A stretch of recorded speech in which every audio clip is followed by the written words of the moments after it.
La Escuela Judicial del Estado de México les da la más cordial bienvenida al aula magna Magistrado Licenciado Gustavo A. Barrera Graf, donde se llevará a cabo la conferencia titulada La importancia de los tratados internacionales en la práctica judicial contemporánea, que disertará el doctor en Derecho Víctor Manuel Rojas Amandi, director general de la Escuela Judicial del Estado de México.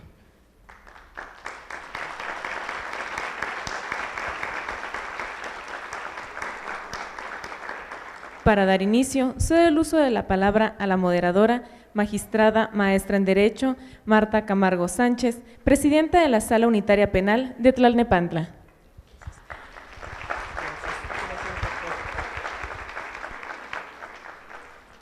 Muchas gracias a todos.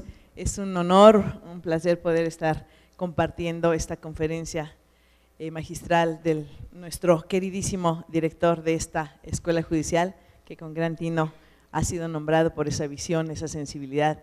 Y bueno, pues finalmente aquí se ven los resultados de este éxito, de este congreso, doctor Víctor Rojas Amandi. Muchísimas gracias, porque bueno, un congreso nacional sobre educación judicial, por supuesto que tiene una importancia trascendental para toda la República Mexicana. Así es que bienvenidos de este estado y de todos los estados de la República que nos visitan. Y bueno, pues tenemos hoy la conferencia, como bien lo dijeron, la importancia de los tratados internacionales en la práctica judicial contemporánea. Y me va a permitir rápidamente, como es ese corazón humilde y sensible de nuestro doctor Víctor Rojas Amandi, pues su currículum, por supuesto que sabemos que es extensísimo, sin embargo, bueno, él desea que solo sea una pequeña, brevísima semblanza, porque tiene muchísimas cosas importantes que decirnos. El doctor Víctor Manuel Rojas Amandi realizó sus estudios de licenciatura en la Facultad de Derecho de la Universidad Nacional Autónoma de México, así como su maestría en Derecho en la Universidad de Heidelberg en Alemania y el doctorado en el Instituto Max Planck de Derecho Internacional y Derecho Público en dicha universidad. Ostenta asimismo un segundo doctorado en Derecho de la Unión Europea y Derechos Humanos para la Universidad Nacional de Educación a Distancia de Madrid, España. Es miembro del Sistema Nacional de Investigadores, donde ha sido distinguido con el nivel 3. Es autor de 13 libros, de 34 artículos, de 15 capítulos en obras conjuntas y coordinador de 3 libros especializados en materia jurídica. Y además es miembro de la Comisión de Asesores Externos de Derecho Internacional Privado de la Secretaría de Relaciones Exteriores, entre muchas otras cuestiones académicas, y que además, bueno, hemos tenido muchos de nosotros la fortuna de que ha sido nuestro maestro durante los 6 años del doctorado en Derecho Judicial en esta escuela, de la que ahora es el director, y por supuesto que aquí demuestra también, como en todas partes, su gran calidad humana. Muchísimas gracias, doctor, y estamos ávidos de escucharlo.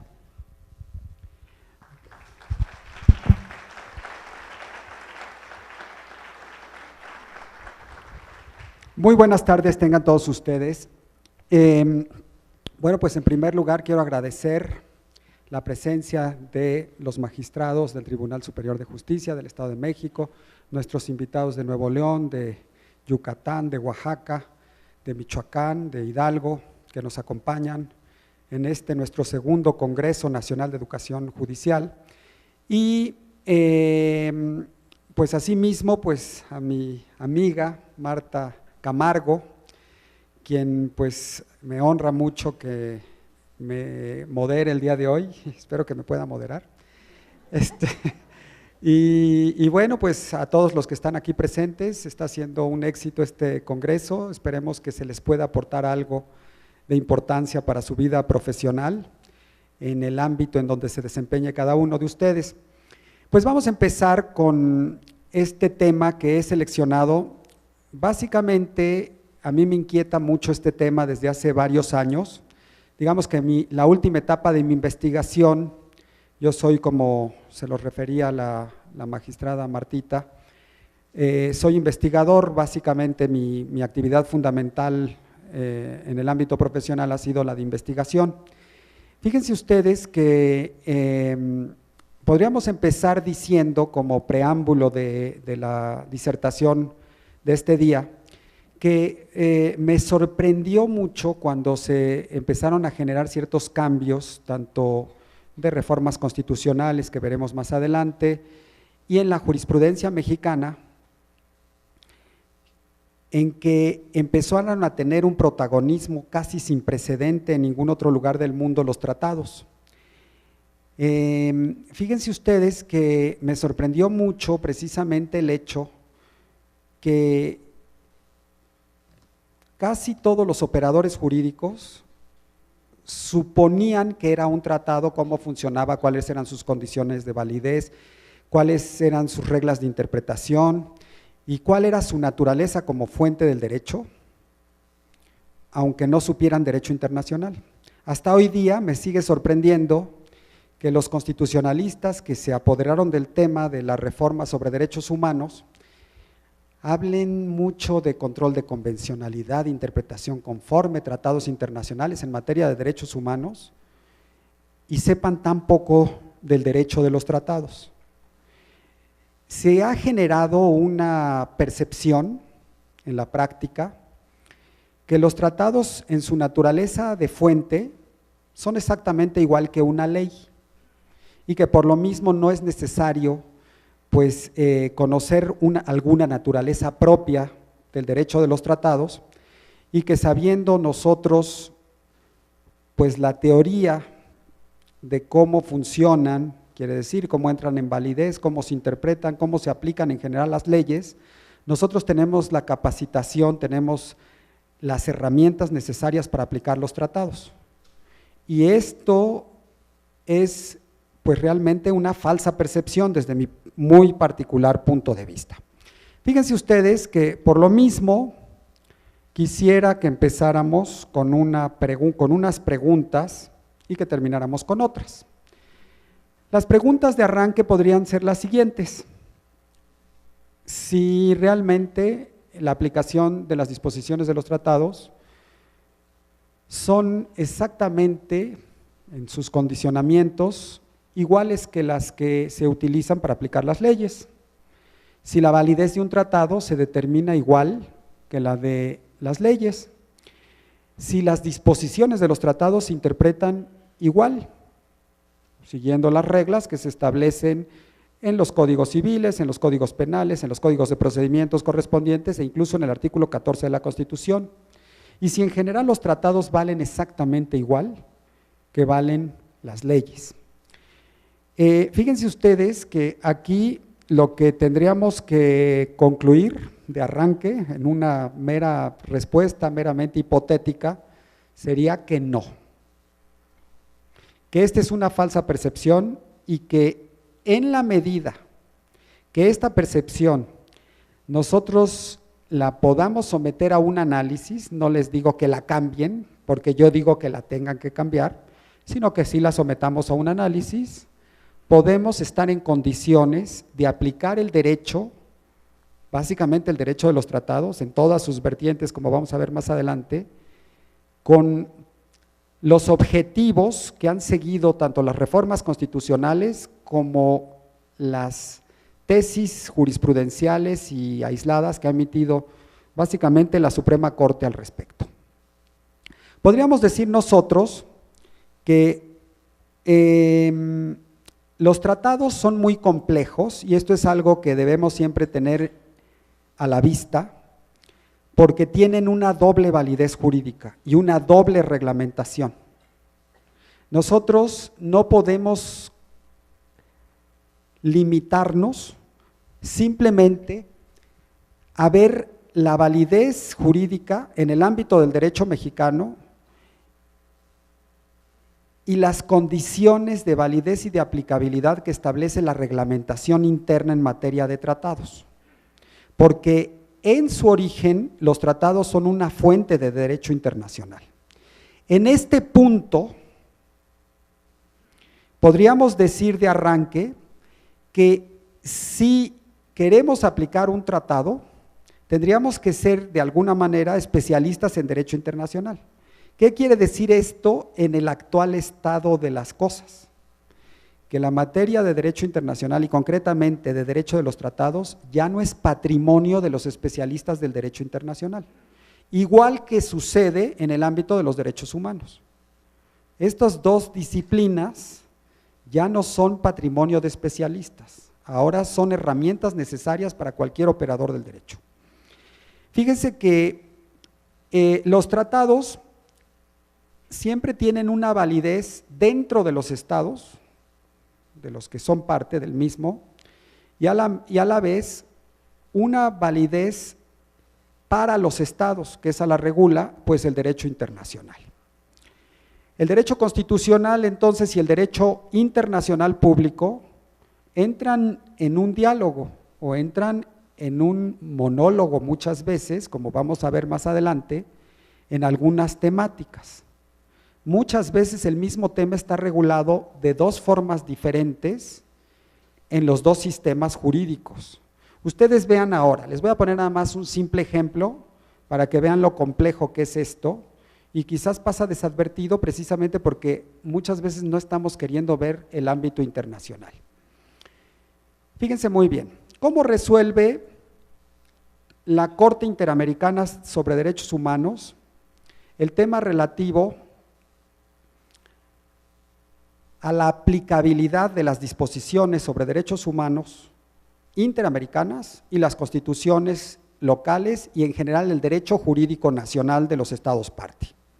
Nos dice, por ejemplo, con este criterio del control de convencionalidad, en el famoso párrafo 339 de la sentencia del caso Radilla Pacheco,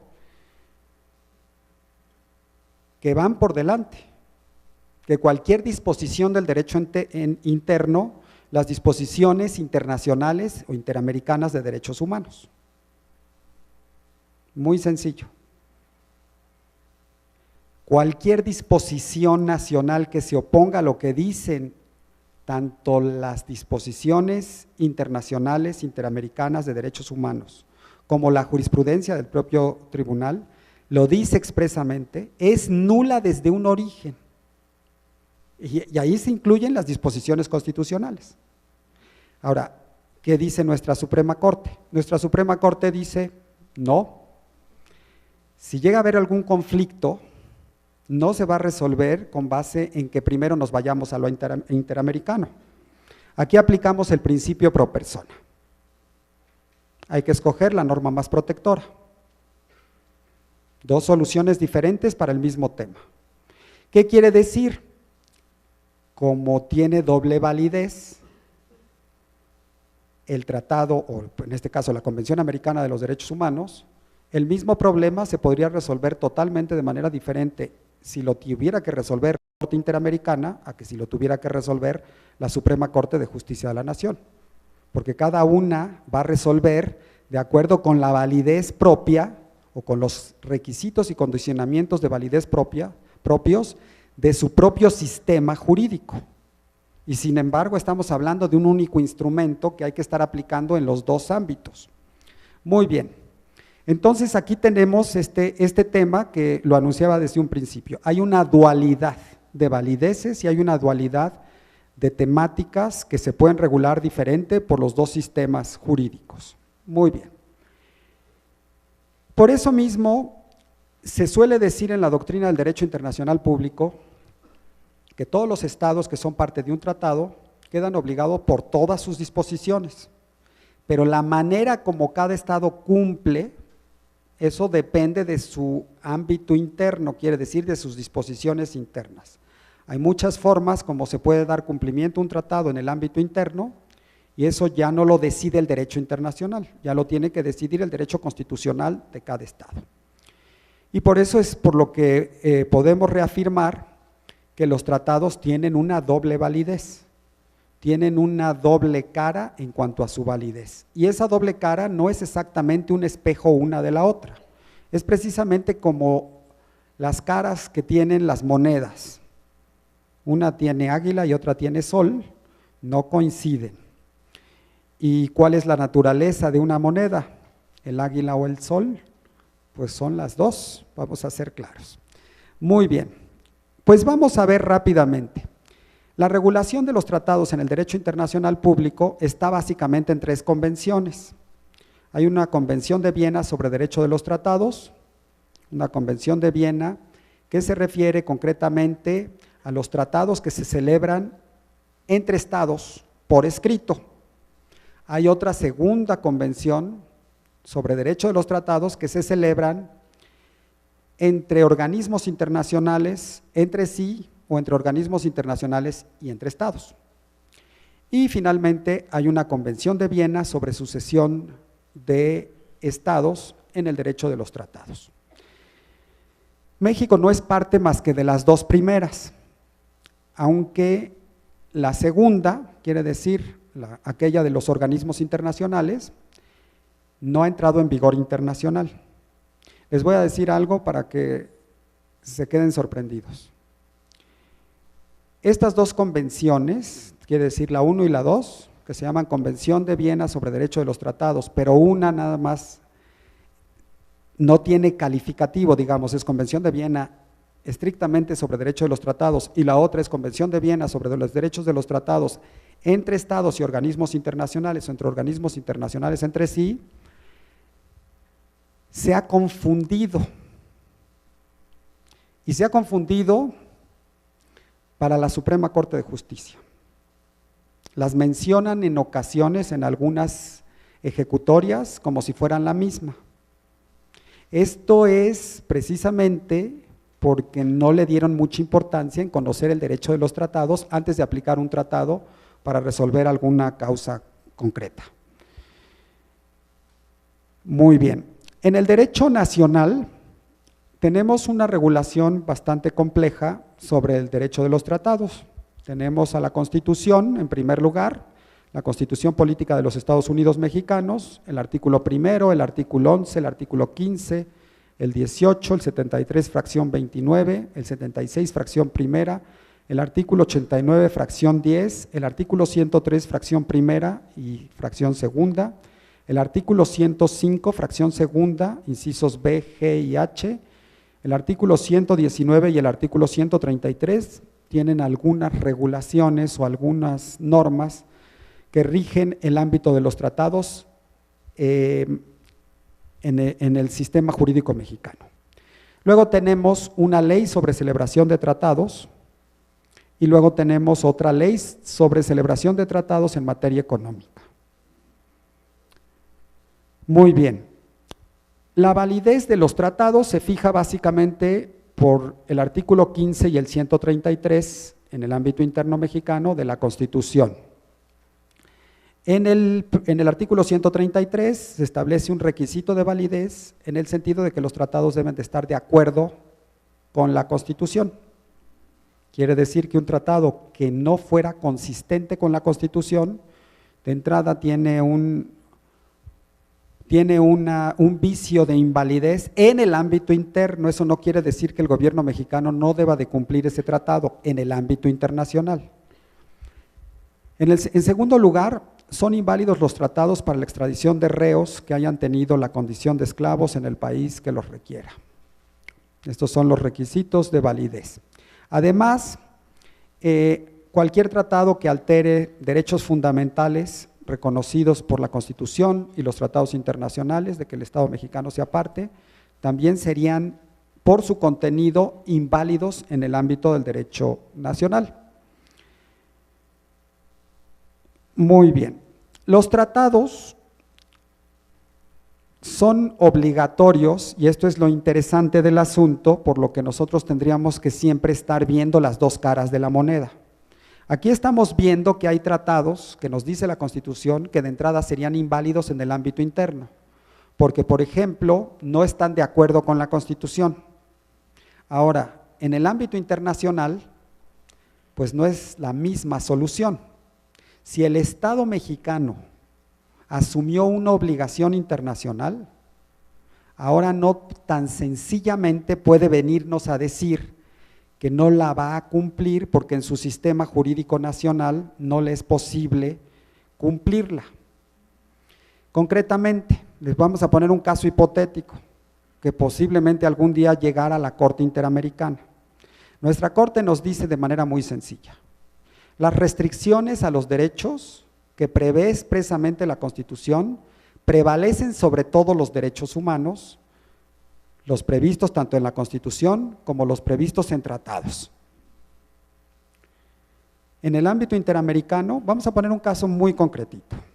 Uno de los derechos que en el sistema jurídico mexicano resulta con mucho más restricciones en el ámbito comparado, pues es el derecho a la propiedad. Ustedes vean cuántas restricciones tiene el artículo 27 a la propiedad. Prácticamente, bueno, no hay ni derecho. El artículo 27 empieza diciéndonos que todo es restringido.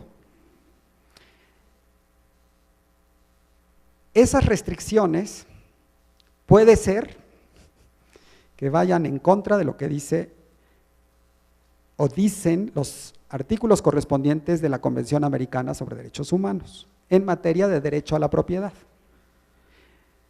Si hubiera alguna problemática, pues la Corte ya tiene su solución y en el ámbito mexicano le van a decir a las personas, estas restricciones que están en la Constitución para ti valen antes que los derechos, así que no tienes nada que pelear aquí. Pero si se fuera a la Corte Interamericana, quizás la Corte Interamericana diría, pues qué pena, pero para nosotros vale el derecho a la propiedad tal y como el Estado mexicano en la Convención Americana lo aceptó desde que ratificó el tratado y desde que aceptó que el tratado fuera obligatorio para él mismo, porque entonces es un juego muy bonito ir firmando tratados por todo el mundo y luego ir diciendo que por otra parte, que el sistema jurídico mexicano o el sistema jurídico interno de cualquier país, pues simplemente dice que siempre no. Eso genera pues una incertidumbre y por lo mismo pues es un tema siempre muy complejo, porque para ser claros, de alguna manera todos los sistemas jurídicos nacionales tratan de encontrar la salida al cumplimiento de sus obligaciones internacionales en el ámbito interno. Muy bien, vamos a ver cómo estamos hoy día a partir del precedente de una tesis del 92 que se cambió en el año 99. Anteriormente el tema de los tratados no era complejo en el sistema jurídico mexicano porque teníamos un criterio de la Suprema Corte que establecía que las leyes federales y los tratados internacionales se encontraban en una misma jerarquía normativa. Esto hacía que realmente el dueño, digamos, el órgano del poder que tuviera la alternativa en todos los casos, fuera el órgano legislativo. Porque bastaba con que después de que el Estado mexicano asumía una obligación, poner en vigor una ley que contradecía lo que decía el tratado, para que ese tratado ya no tuviera vigor en el ámbito interno. Quiere decir que la legislación se podía utilizar de manera selectiva para invalidar obligaciones internacionales en el ámbito interno de una manera pues prácticamente infalible. Sin embargo, en el año de 1999 empezó a cambiar la situación. Poco a poco los tratados se nos fueron metiendo por la puerta de la cocina como normas de derecho interno, como fuentes de derecho interno, con una importancia fundamental, que iremos viendo poco a poco en qué consiste, a lo que me refiero. En este año, casi terminando el siglo XX,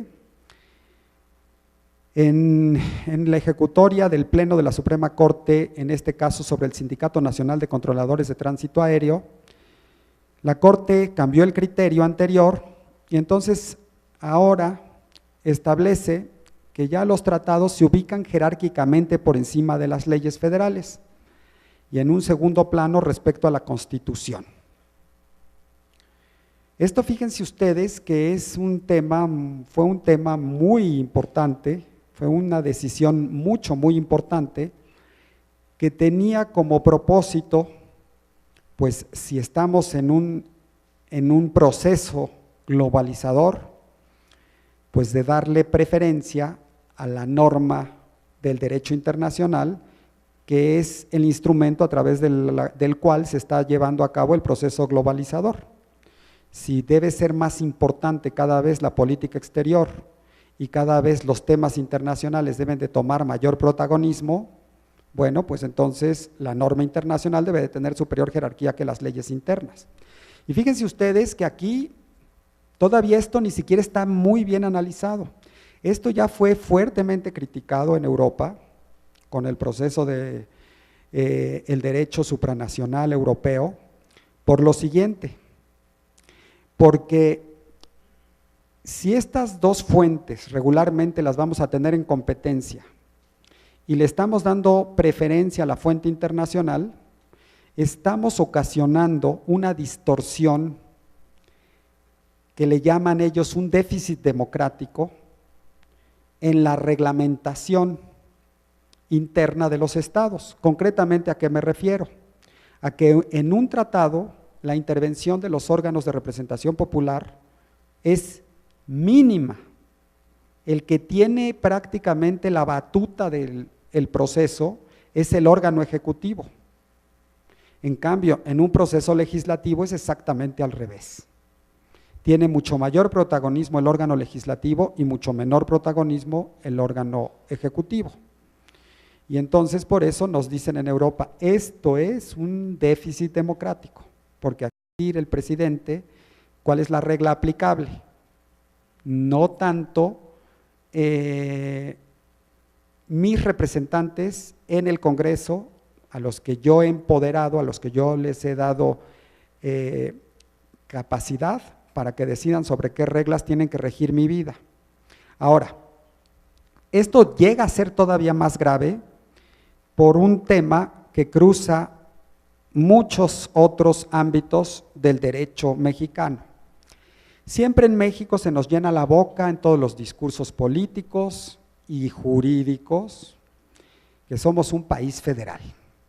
Y siempre andamos diciendo que el federalismo mexicano y que las autonomías locales son lo máximo, etcétera, etcétera. Bueno, fíjense ustedes que en muchos temas como en este no existe federalismo. En esta misma tesis, que siendo además una tesis, en un segundo párrafo, pues no es párrafo, en una segunda frase, casi desadvertida, nos dijo la Corte que en los temas de derecho de los tratados no hay diferencia entre lo federal y lo local.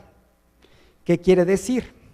Que la distinción de competencias que se establece en el artículo 124 no vale para la materia de tratados. Concretamente, mi legislador no tiene competencia para meterse en asuntos de derecho de familia, vamos a poner entre comillas, porque en muchos sí son del ámbito federal, pero bueno, porque es un ámbito reservado a los estados. Pero si lo hace a través de un tratado, claro que sí puede. Las autoridades federales pueden regular todo lo que quieran de los estados a través de tratados. Lo que no podrían hacer en el ámbito legislativo sería tan sencillo como negociarlo en un tratado y sería automáticamente obligatorio para todos los estados, no importando que se trate de una materia que si se reglamentara en el ámbito legislativo quedaría reservada a los estados. Esto, por ejemplo, en estados como Canadá no sucede. Se tendría que, si fuera una competencia local, se tendría que someter a la autorización de cada una de las provincias de Canadá y la provincia que dijera que no lo acepta, el tratado no valdría en esa provincia, es lo que le llaman una cláusula federal, pero pues en el ámbito mexicano no tenemos, digamos, esa necesidad porque todo el derecho de los tratados es derecho central, es derecho nacional. Bueno, fíjense ustedes que además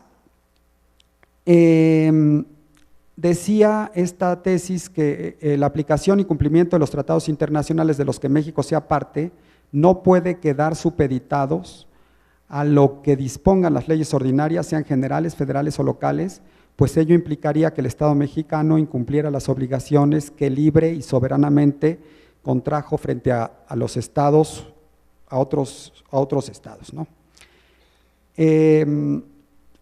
Esto mismo, la misma Suprema Corte no lo ha cumplido, porque ellos sí se dan entonces, primero dicen esto en términos generales, pero luego tan sencillamente en la resolución 293/2011, en la contradicción, nos dicen de manera muy sencilla que si las restricciones están en la Constitución, pues que sí pueden incumplir las obligaciones que han pactado en el ámbito internacional en tratados. Muy bien.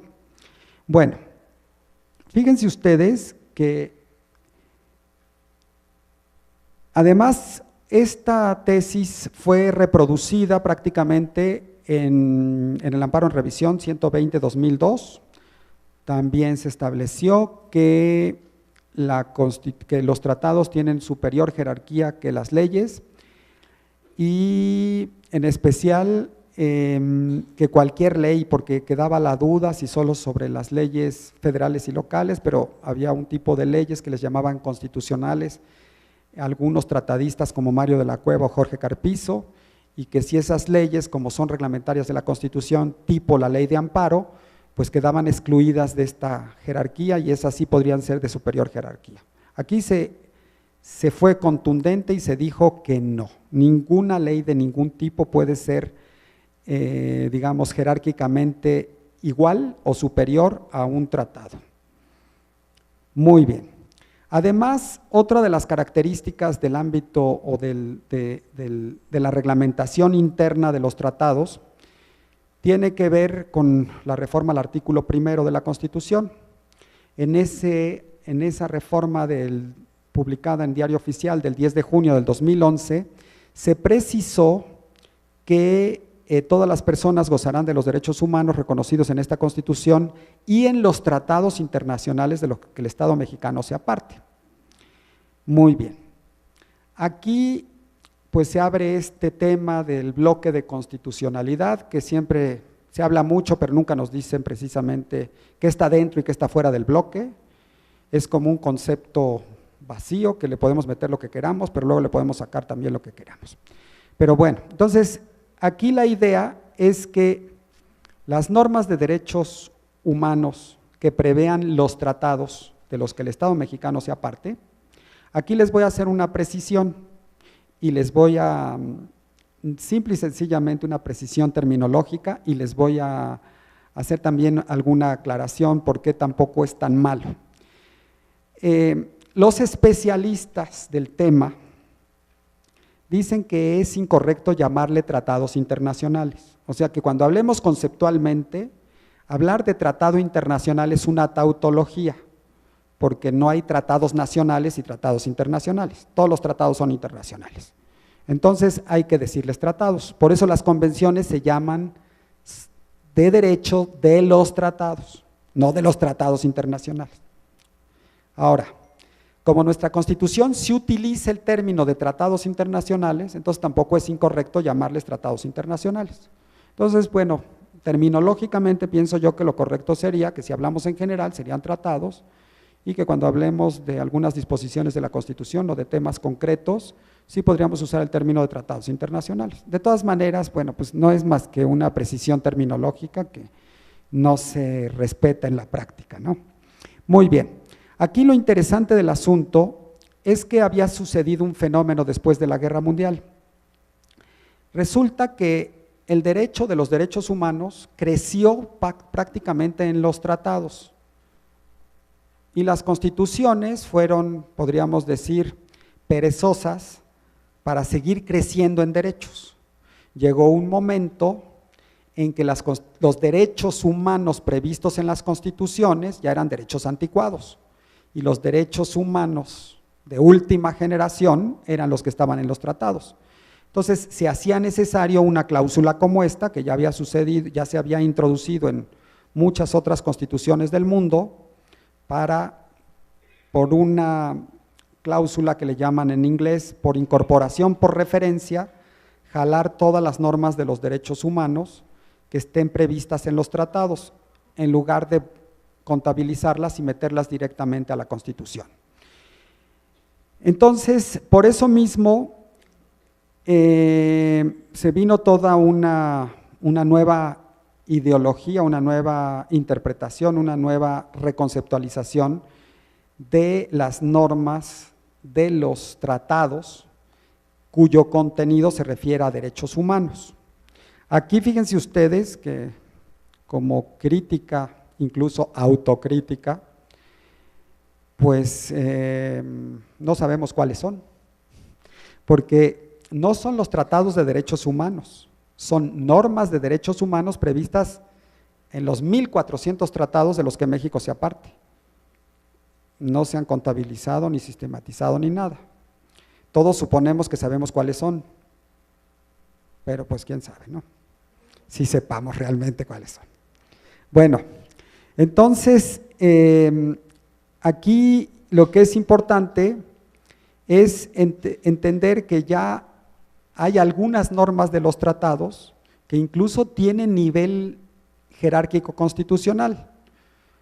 Aquí estamos en un juego como en los bailes, de un pasito para atrás y otro para adelante, ¿no? Ahorita vamos a ver por qué. Muy bien. Fíjense ustedes que luego otro tema que se introdujo y que tiene que ver con el derecho de los tratados es lo que se llama el control de convencionalidad. ¿Y qué dice la Suprema Corte en recepción a una obligación que se impuso en el caso de Rosendo Radilla al Estado mexicano por la Corte Interamericana sobre Derechos Humanos? La tienen que llevar a cabo ex oficio todos los jueces, y este control de convencionalidad quiere decir que los jueces en su trabajo diario tendrían que estar pendientes de advertir si en la aplicación de cualquier norma interna, de cualquier norma secundaria o reglamentaria que tuvieran que aplicar, se ve perjudicado el objetivo que debe de cumplir alguno de las normas de derechos humanos previstas en la Convención, no nada más en la Convención, bueno, en el derecho interamericano en general y en la jurisprudencia incluso interamericana. Además, tenemos el otro tema, que es el de la contradicción de tesis 293-2011. Aquí es donde damos otra vez el paso para atrás. Íbamos muy bien dándole recepción plena al derecho de los tratados y sobre todo plenísima al derecho de los tratados sobre derechos humanos y todas las normas de otros tratados que prevean derechos humanos, que protejan derechos humanos, pero aquí ya se dieron cuenta dónde iba a llegar eso, a que pudiéramos declarar inconvencional alguna norma de la Constitución, de esa norma sacrosanta que es la Constitución. Entonces, se echaron para atrás y dicen ahora que las restricciones, en tema de restricciones a derechos humanos, prevalecen las restricciones sobre los derechos. Fíjense que si lo viéramos en una jerarquía normativa tipo Kelsen, la conclusión sería la siguiente: en la cúspide de la pirámide se encuentran las restricciones a los derechos, así que no les vengan a decir que somos plenamente protectores de derechos, porque en la cúspide de la pirámide, al final, la norma más importante es la que establece restricciones a los derechos, con esta potencialidad, que quizás por ahí es por donde la Corte no quiso perder toda la soberanía en el tema. Quiere decir, no quiso que al final, a la vuelta de algunos años, el derecho de los derechos humanos estuviera bajo el control de los organismos internacionales y que México tuviera que someterse. Con esta cláusula lo que hacemos es que regulamos hasta dónde queremos aceptar los derechos humanos y hasta dónde no. Cada vez que no nos guste algún derecho humano, le decimos a nuestro constituyente permanente que meta otra restricción y va a meter otra restricción, de tal manera que pues podemos tener restricciones tan constitucionales en un Estado de derecho y tan violatorias a los derechos humanos como es el arraigo, por ejemplo, ¿no? Y entonces pues estamos cumpliéndole a los dos santos, ¿no? Estamos bien, quedando bien con los dos santos. Fíjense ustedes que en este eje establece que las normas de derechos humanos reconocidas en los tratados son las que deberíamos de buscar para saber cuál es el parámetro, y no son exactamente las normas de los tratados sobre derechos humanos en su integridad. Tendríamos que ser muy selectivos. Ahora, otro tema que cruza por el derecho de los tratados, interpretación conforme. Hay una parte de la interpretación conforme que tiene que ver con la Constitución, tienen que ser conforme a la Constitución, pero otra parte sí tiene que ver con los tratados.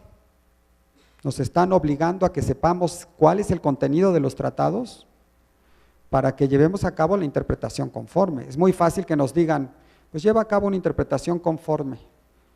Pues muy bien, ¿conforme a qué norma de 1400 tratados de los que México es parte?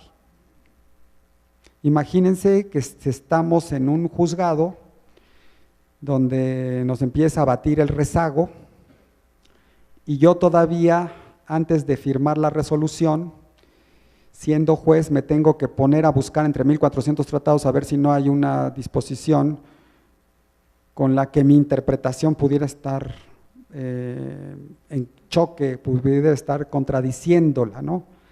Y la tuviera que ajustar, le tuviera que poner por ahí alguna precisión para que resultara compatible.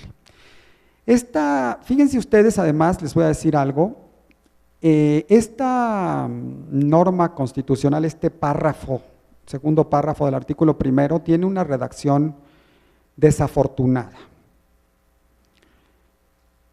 Les voy a decir por qué, porque, y ya la jurisprudencia, si ustedes la buscan, la jurisprudencia correspondiente ya la aclara, porque no son las normas de derechos humanos las que se tienen que interpretar de conformidad con la Constitución y con los tratados. Es tan tautológico, es tan contradictorio hablar de esto como decir, como que dijera el Código Civil. Las normas del Código Civil se tienen que interpretar de acuerdo al Código Civil, porque ¿dónde están las normas de derechos humanos? Están en la Constitución y en los tratados. Entonces, ¿cómo vamos a decir que las normas de derechos humanos se tienen que interpretar conforme a sí mismas? Esta disposición debería de haber dicho que las normas del derecho secundario son las que se tienen que interpretar de conformidad con las normas de derechos humanos previstas en la Constitución y en los tratados. Esto se les hizo ver cuando se estaba preparando la reforma desde un principio, pero como son genios los que diseñaron esto, no podían dar un paso para atrás y lo dejaron así.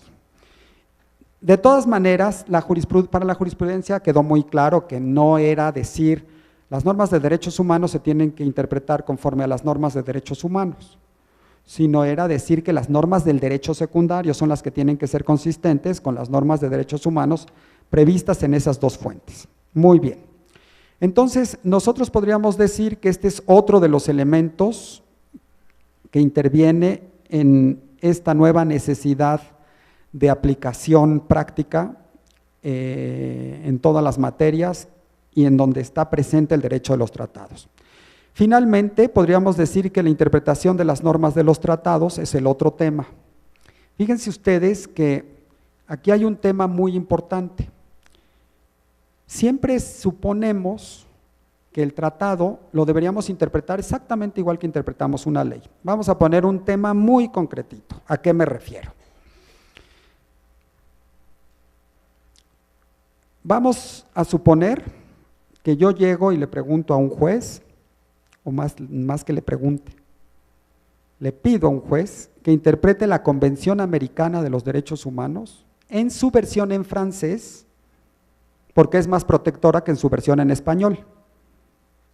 La pregunta es, ¿siempre tiene que interpretar la convención de acuerdo con la versión en español? Esos son temas que en una ley no se presentan, porque pues en las leyes están emitidas en el lenguaje oficial del Estado. En un tratado está perfectamente previsto en la regulación de los artículos 31, concretamente en el artículo 32 de la Convención de Viena sobre Derecho de los Tratados, que si las versiones en distintos idiomas son diferentes, hay que estar aquella versión que sea más conforme con el objeto, motivo y fin del tratado. Quiere decir que sí se puede hacer, porque aquí tenemos una decisión de la segunda sala de la Suprema Corte en donde nos dice, cuando interpretes normas de derechos, de tratados, las tienes que interpretar conforme a las reglas que establece la Convención de Viena, no conforme al artículo 14 ni conforme a las reglas de un código civil, porque los tratados tienen otra naturaleza y tienen otro tipo de condicionantes. Y fíjense otro tema que se presenta mucho en la práctica y que es muy importante. Lo sabrán bien, por ejemplo, quienes trabajen con derechos de familia, con las reglas de Pekín, bueno, de Beijing, porque ya ahora hay que decirle a Pekín en inglés, ¿no? Entonces, las reglas de Beijing, la pregunta es, ¿qué valor tienen todos los instrumentos que no son jurídicamente tratados, pero que se emiten en apoyo a los tratados? Por ejemplo, todas las resoluciones que emiten los comités de algún tratado, como puede ser el de los derechos del niño, ¿qué valor jurídico tienen? Muchas organizaciones internacionales preparan normas interpretativas, guías de aplicación de los tratados, que no son tratados porque no están negociados ni ratificados por los estados de ninguna manera, son una propuesta de cómo se debe entender el tratado que hacen los organismos internacionales. ¿Qué valor tienen? ¿Me lo puede invocar alguien o no? ¿Y de qué forma? La Corte nos ha dicho que los documentos explicativos de estas disposiciones de cierto tipo de convenciones, como pueden ser muchas de los derechos humanos, que no son obligatorias, pero que sí nos pueden servir como o que sí tienen un valor como un recurso interpretativo para los jueces nacionales.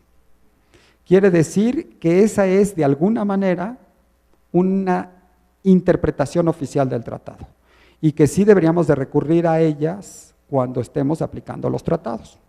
Aquí, fíjense ustedes nada más para distinguir cuáles instrumentos son obligatorios jurídicamente hablando en derecho internacional y cuáles no, es un tema complejo ya de derecho internacional.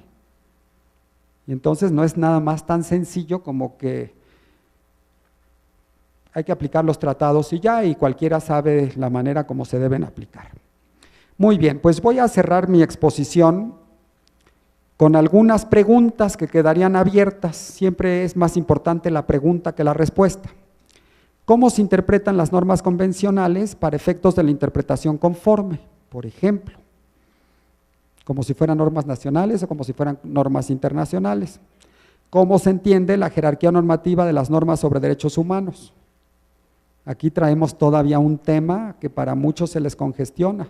Hay diferencia jerárquica entre las normas de derechos humanos previstas en la Constitución y las previstas en los tratados. Algunos dicen que sí, otros que no, y hay resoluciones de la Corte en los dos sentidos. ¿Cuál es el valor de las resoluciones, informes y demás documentos que preparan los comités? Esto ya lo habíamos visto, y organismos internacionales sobre derechos humanos. Y ahora, un tema que tampoco se ha estudiado. ¿Se puede aplicar jurisprudencia internacional sobre la materia de derechos humanos, cualquiera, o solo la que emite la Corte Interamericana? Porque siempre, si ustedes ven las resoluciones de la Corte, se refieren esencialmente a la jurisprudencia interamericana. Pues muy bien, yo los dejo con esas inquietudes y les agradezco mucho su atención.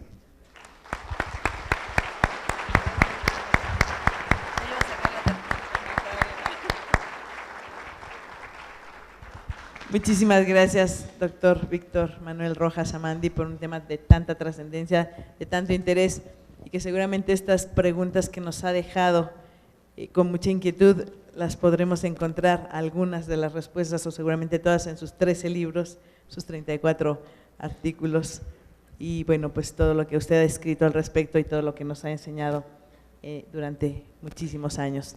Agradecemos mucho. No sé si quiera usted contestar algunas preguntas. 5 minutos, bueno, porque tenemos la siguiente conferencia, ya estamos un poquitito desfasados, pero creo que es algo de mucho interés, más que hacer un resumen. Seguramente que alguno de ustedes tendrá alguna o muchas preguntas que hacer y aprovechar la presencia del doctor Rojas Amandi. Hacemos 3 preguntas, por favor, si quieren levantar su mano, decirnos de dónde proceden y cuál es su pregunta, por favor.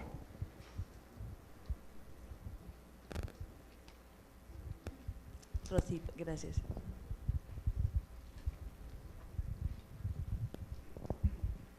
Hola, muy buenas tardes a todos. Gracias, doctora Mandy, por recordarnos la importancia también del derecho internacional de los tratados para la aplicación de los tratados en materia de derechos humanos.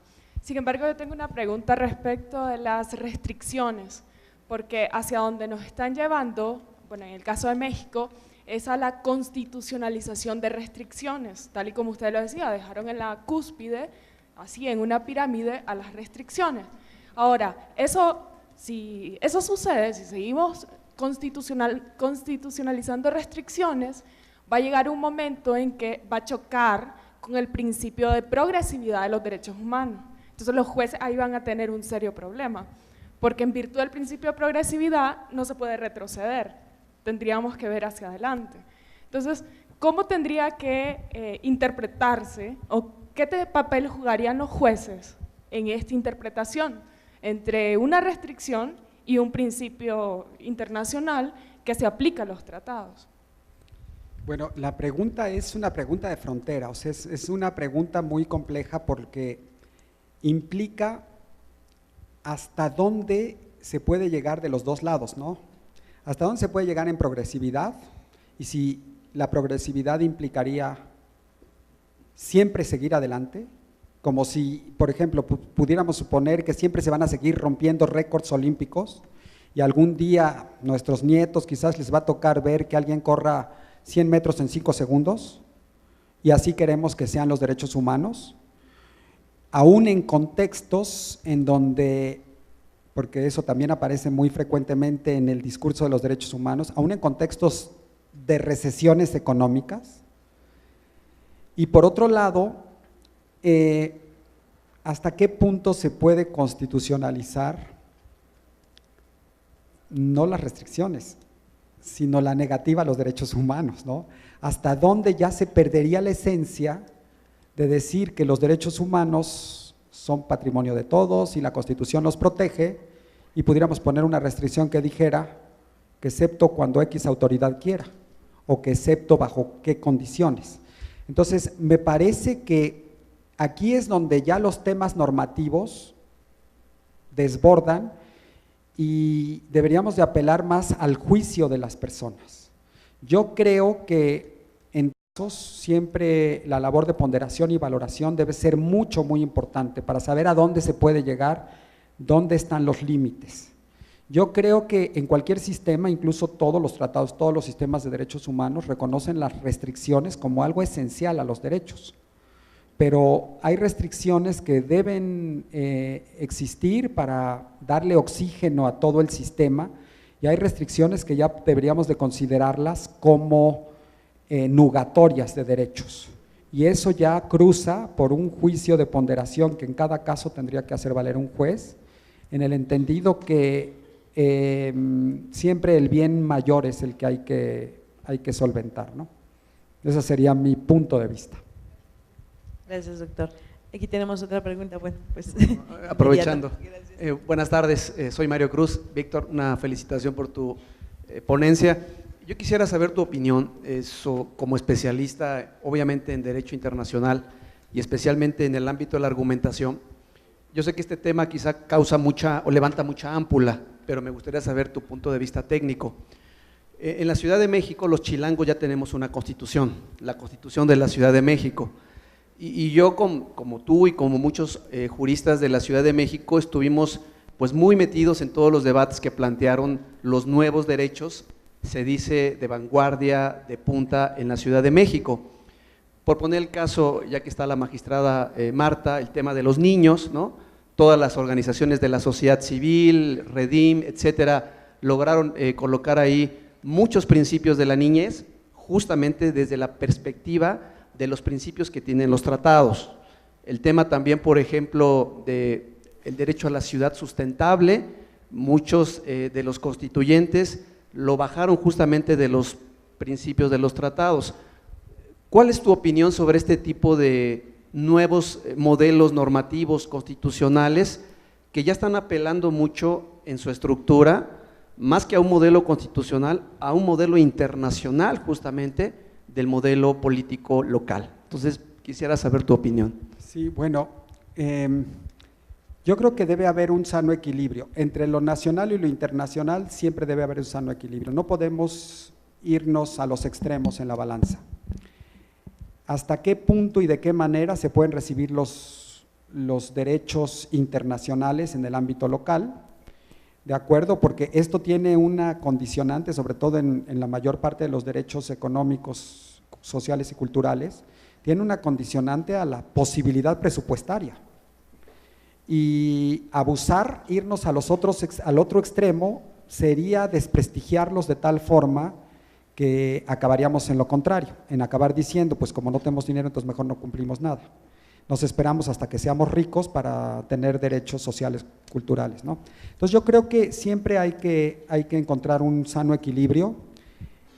Y otra cosa de lo que mencionabas en tu primera parte, que es muy importante y que es mi punto de vista muy particular, quizás ni siquiera bien analizado, a mí me da impresión que en el mundo moderno estamos caminando en un camino muy peligroso porque estamos ya jerarquizando los derechos. Y entonces ahora son derechos de las minorías contra derechos de las mayorías. Lo estamos viendo, por ejemplo, en estas manifestaciones que se hicieron pro familia tradicional y pro familia, nuevas formas de familia, y yo creo que ese no debe de ser el camino.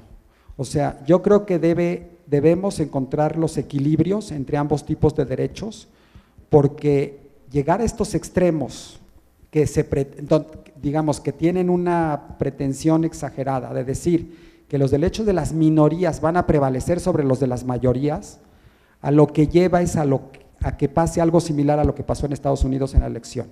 O sea, prácticamente yo entiendo que el fenómeno Donald Trump tiene que ver mucho con esta idea de que los derechos de las mayorías están siendo minimizados y que entonces los grupos tradicionales dicen, bueno, pues hay que hacerlos viabilizar ahora, y ahora va la nuestra. Y entonces estamos generando una tensión entre derechos. Me parece que debe haber ahí un equilibrio, o sea, no debe haber una competencia entre derechos de mayorías y de minorías, y decir que si la Constitución de México es muy garantista porque se fue más por los derechos de las minorías, porque los de las mayorías pues ya los tienen y entonces pues qué importancia tiene, ¿no? Sí. Gracias, doctor. La última pregunta, ¿quién desea hacerla?